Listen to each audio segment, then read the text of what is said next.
Good morning, everybody. Today's Tuesday, and I want to first of all mention that we have a very wonderful guest speaker tonight who's going to be teaching Parsha Unpacked.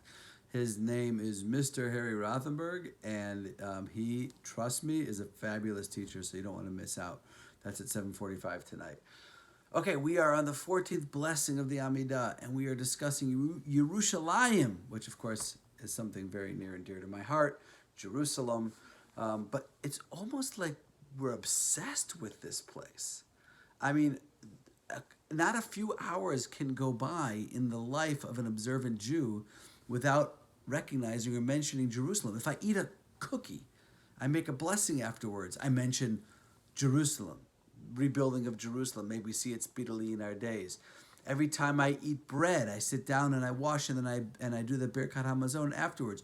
Yerushalayim, I mention it 3 times a day in my daily prayers. But everything seems to culminate with Yerushalayim, Jerusalem.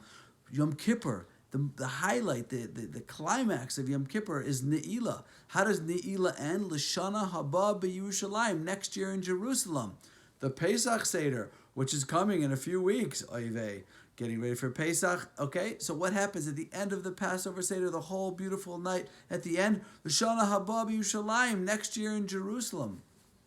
What is it about this place that we seem to be so obsessed with? After all, it's just a place.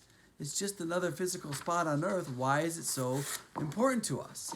You know, there's a statement in the Talmud, and when you hear the statement, you may be a little surprised. It says 10 measures of beauty descended into this world when God created the world.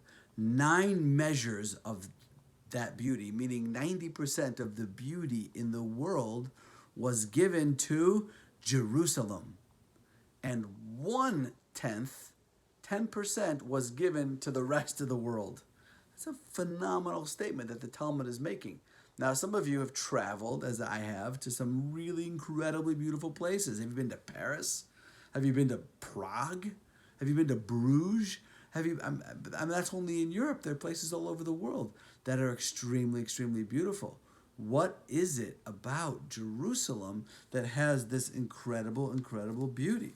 And that is something that we really need to try to look into. Now, I want you to take a guess.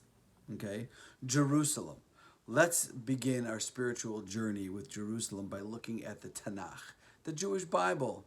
How many times do you think Jerusalem is mentioned in the Tanakh, in the Jewish Bible, meaning in the 5 books of Moses and in the prophets and in the writings? So if you go and you do a search, you'll come up with the following number: 664 times. 664 times Jerusalem is mentioned in the Tanakh.